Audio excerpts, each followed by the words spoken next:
falls short in his mission to win total GOP control of Virginia state legislature while he wasn't on the ballot.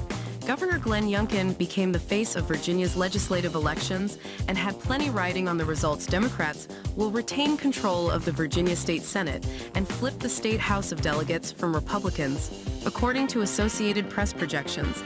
Despite GOP Governor Glenn Youngkin's attempts to win total GOP control of the state legislature, the AP projects at least 21 Democrats have been elected to the state Senate and 51 Democrats have been elected to the state House of Delegates. It's unclear how strong the Democratic majority will be in each chamber.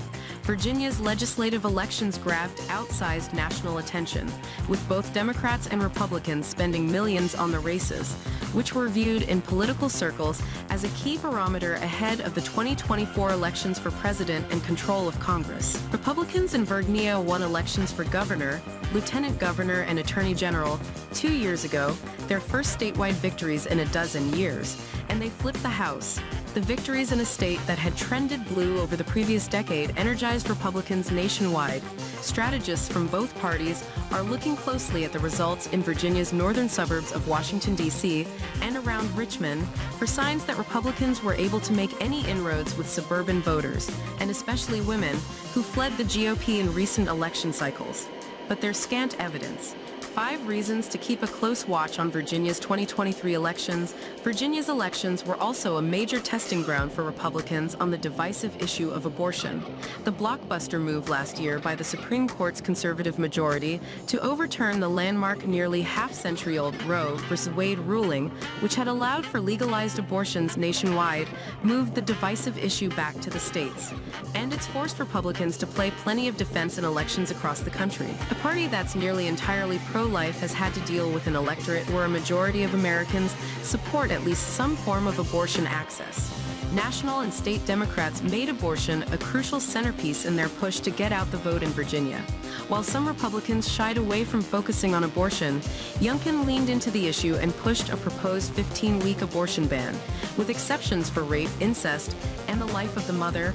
"I just wanted us to be very clear about what we were going to do," he told Fox News last week. And he argued that the other side is really good about spreading non-truths. And of course, what they want to do is make abortion available all the way up through and including birth, paid for with taxpayer money. Democrats successfully aim to keep in place the state's current restrictions, which allow abortions through the second trimester. And they noted that Virginia is the only southern state that doesn't ban abortion. While Youngkin wasn't on the ballot, he had plenty riding on Tuesday's election results, after investing plenty of political capital on behalf of Republican legislative candidates. The results mean Youngkin won't have a free hand during his final 2 years in office to push through a conservative agenda, and are seen as political setback for a governor with a reputation as a rising star in the GOP, whom some top Republican donors were urging to make a late-in-the-game entry into the 2024 White House race. After holding the state Senate and recapturing the state House, the Democratic Legislative Campaign Committee's National Communications Director Abi Rahman told Fox News that they and their allies stopped Glenn Youngkin, protected fundamental freedoms in Virginia, and ensured that Youngkin will never be president. Virginians proved that Republicans' message to voters is not resonating. In heavily red state Kentucky, Democratic Governor Andy Beshear won re-election in part by criticizing opposition to abortion by his Republican challenger, State Attorney General Daniel Cameron. And in a closely watched state Supreme Court race in battleground Pennsylvania, a Democrat won an open seat after campaigning on a pledge to uphold abortion rights. Longtime GOP strategist David Cockle noted that abortions remains a terrible problem for Republicans. They're out of step with where the country is on the issue.